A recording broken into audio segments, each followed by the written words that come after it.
நாளைக்கு ஒரே தியேட்டரில் இந்தியன் 2 அதுக்கப்புறமா கோட் வந்து பட்டை கிளப்ப போகுது. இதை பற்றி டீட்டெயிலாக தான் பேச போகிறோம். ஸோ கோட் அண்ட் இந்தியன் 2 திரைப்படத்தோட சென்சார் ரிப்போர்ட் வந்து வெளியாகி இருக்கு. ஸோ நாளைக்கு வந்து கல்கி திரைப்படம் வெளியாக போகிறது. ஸோ ரெண்டு திரைப்படத்துக்கும் பயங்கரமான ப்ரொமோஷன் தேவை. கரெக்டாக வந்து கோட் திரைப்படத்தோட டீசரும் வந்து சரியான நேரத்தில் வந்து ரிலீஸ் ஆகியிருக்கு. இந்தியன் 2 திரைப்படத்தோட ட்ரைலரும் வந்து சரியான நேரத்தில் வந்து ரிலீஸ் ஆகியிருக்கு. ஸோ இந்தியன் 2 திரைப்படத்தோட ட்ரைலரை வந்து சென்சாருக்கு அனுப்பும்போது வந்து தியேட்டரிக்கல் ரைட்ஸும் வந்து சென்சாருக்கு வந்து அனுப்பியிருக்காங்க. அதுவும் வந்து ஓகே ஆகியிருக்கு.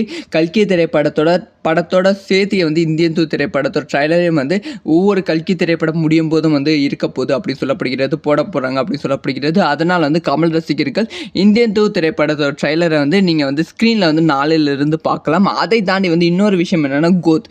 அந்த கோத் திரைப்படத்தோட ட்ரைலரையும் வந்து நாளையிலிருந்து ஸ்க்ரீனில் வந்து பார்க்கலாம் அப்படின்னு சொல்லப்படுகிறது. கோத் திரைப்படத்தோட டீசருக்கான அந்த தியேட்டரிக்கல் ரைட்ஸும் வந்து வாங்கி வச்சுருக்காங்க. ஸோ தளபதி பிறந்த நாளுக்கு ஒரு டீசர் மாதிரி ஒன்று ரிலீஸ் பண்ணாமல் பார்த்தீங்களா, அதை வந்து நீங்கள் வந்து இனிமேல் வந்து தியேட்டரில் வந்து பார்க்கலாம். கல்கி திரைப்படத்தோடு சேர்ந்து பார்க்கலாம்.